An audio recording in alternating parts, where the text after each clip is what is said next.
Bonjour à tout le monde, j'espère que vous allez bien. Ici Savant Céleste. Aujourd'hui, on se retrouve pour la nouvelle série de vidéos sur les faces cachées des signes. Donc, on va commencer avec le signe du bélier. Là, on va faire une petite intro, histoire que je vous introduise rapidement le déroulé et ce que j'ai créé en fait.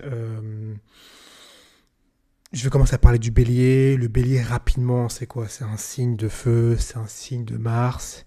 C'est un signe, quand on dit de feu, ça veut dire qu'il est chaud et sec. De Mars, donc c'est une planète de guerre, de combativité, un peu soudaine, mais également qui est assez violente par essence et qui nous parle également d'accidents. Et également, on a tout ce qui va être que c'est un signe également cardinal, donc c'est-à-dire que c'est un signe qui entreprend, qui est dynamique, qui impose un nouveau rythme, on va dire.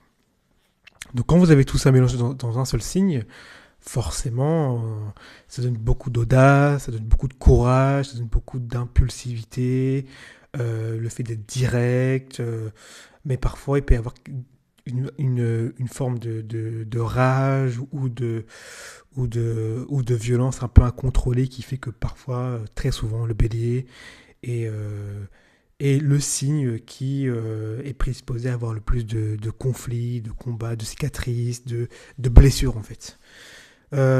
Juste avant, je vous tease un peu, j'ai recommencé, enfin, j'ai pas recommencé, mais j'ai commencé, je veux dire, un troisième niveau sur Patreon. Je vous invite à aller voir.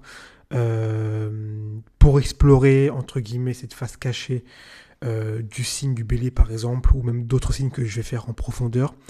Je vous invite à rejoindre donc du coup l'espace interdit. C'est le nom du nouveau niveau que j'ai appelé sur Patreon. Vous avez droit à 7 jours gratuits. Et puis voilà. Alors, on va un peu analyser le signe du bélier. Qu'est-ce qu'on peut retrouver dans les faces cachées, dans les faces un peu d'ombre de ce signe-là? Très souvent, il va y avoir de l'audace, il va y avoir de l'énergie, de la prise d'initiative. C'est un signe de Mars quand même, hein, c'est un signe de Mars. Donc Mars mélangé à du feu, très souvent, ça donne beaucoup de... C'est vraiment le Mars qui est viril, c'est le Mars qui est extériorisé, c'est le Mars qui se met en avant, c'est le Mars masculin. Hein. Là où en Scorpion, il est vraiment dans un signe d'eau, donc beaucoup plus torturé, beaucoup plus violent psychiquement et psychologiquement. En Bélier, il est beaucoup plus ouvert, beaucoup plus frontal, beaucoup plus direct, beaucoup plus martien en fait. On va également retrouver donc du coup dans les faces cachées. Qu'est-ce qu'on peut retrouver comme face cachée dans le signe du Bélier? Évidemment, première face cachée, il peut y avoir une impulsivité destructrice, donc c'est-à-dire que c'est à un moment donné une rage qui n'arrive pas à être contrôlée et qui va donc faire beaucoup de dégâts.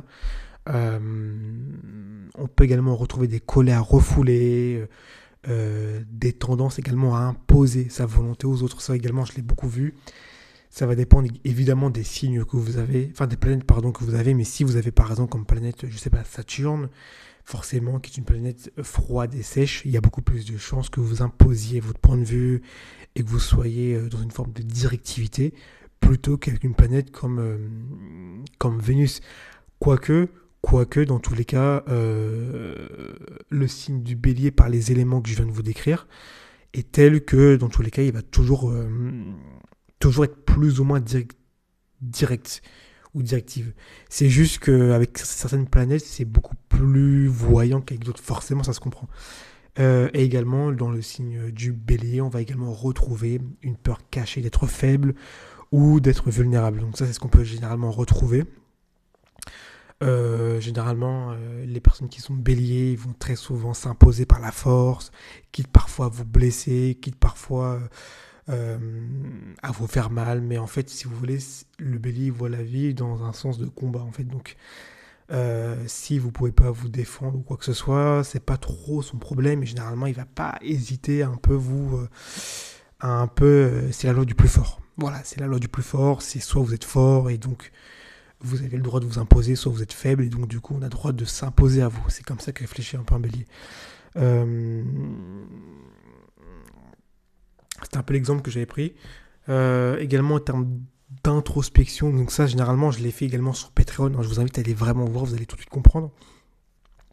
En fait, c'est un mini exo que je vous donne, en fait, pour vraiment... pour le coup, je l'avais fait sur Pluton, sur Patreon, mais là, je vais le faire sur le bélier, où je vous invite, en fait, à... Je vous pose une ou deux questions et je vous invite, en fait, à réfléchir, en fait, à faire preuve d'introspection personnelle et de changement personnel. La question que je vais vous poser pour ceux qui ont du bélier, hein, donc c'est pas forcément que les soleils ou les ascendants, hein, c'est si vous avez même Mercure, la Lune ou que sais-je, pardon, vous êtes également concerné. Alors, quand avez-vous ressenti une colère soudaine ou un besoin de tout contrôler?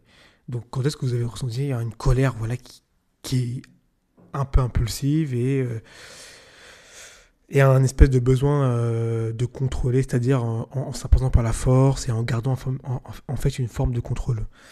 Euh, Quand? Donc, et également, qu'est-ce qui a été vraiment derrière cette émotion? Donc, qu'est-ce qui a fait que vous... Qu'est-ce qui a donné conséquence à cette émotion, à cette rage, à cette colère? Je vous invite vraiment à regarder, à vous observer, à voir, parce que c'est comme ça que vous allez pouvoir en fait commencer un changement. Par exemple, je vous donne un exemple, hein, un exemple vaut mille explications. Quel exemple? J'ai tellement d'exemples de personnes qui sont béliers, mais par exemple, quelqu'un qui aurait Saturne dans le signe du bélier, généralement, c'est quelqu'un de très dur, très rancunier, vengeur.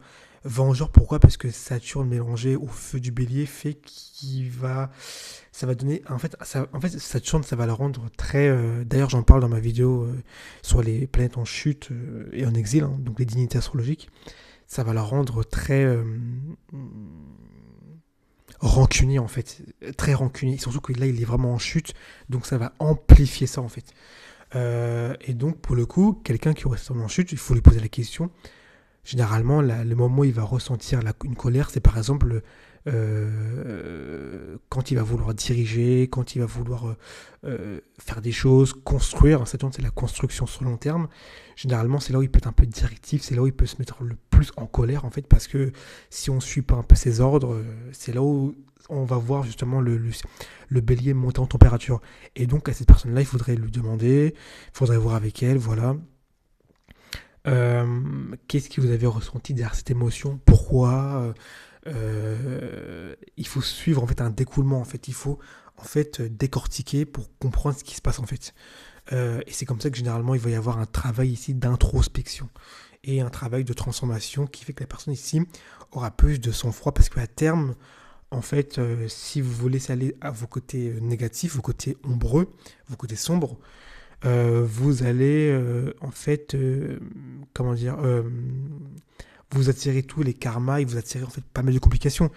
Quelqu'un qui aurait Saturne en bélier, généralement, il va s'attirer quoi? Généralement, c'est risques de chute, c'est risques de complications, notamment dans les relations. Tout à l'heure, on l'a vu.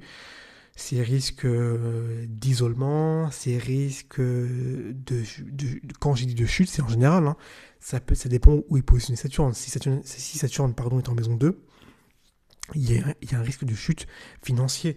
Et le fait qu'ils soient en plus en chute et le fait qu'ils soient en plus que vous n'avez pas fait le travail de la part d'ombre va faire en fait que vous allez vous retrouver tout seul. C'est-à-dire que vous allez perdre et en plus vous n'allez pas avoir d'aide puisque pendant longtemps vous avez utilisé le côté négatif du bélier et le côté ombreux et en fait aujourd'hui vous vous retrouvez un peu seul. Ok? Donc c'est important vraiment de travailler dessus. Donc je vous invite fortement à réfléchir, à noter, etc. Sur Patreon, évidemment, j'ai fait un exo complet par rapport à ça. Je vous invite à aller voir. Et puis voilà. Alors, je vais conclure. Maintenant, j'ai fini la petite vidéo. Donc, pour les béliers, il faut vraiment apprendre à canaliser. La force n'est pas forcément que dans l'audace. C'est également dans la compréhension de ses colères intérieures, de comprendre ce qui se trame, d'où ça provient, et en fait de commencer à faire un peu un travail thérapeutique pour canaliser un peu cette impulsivité. Ok. Prochaine vidéo, ce sera sur le signe du taureau. Vous allez voir que le taureau, il y a également pas mal de choses à dire sur ce signe-là. Petite mention, Vous avez Patreon sur mon dernier niveau. Comme je vous l'ai dit tout à l'heure, vous avez droit à 7 jours gratuits, donc profitez-en, ok? Si vous avez pu apprécier la vidéo, n'hésitez surtout pas à mettre un like et à vous abonner. Et on se retrouve avec d'autres vidéos.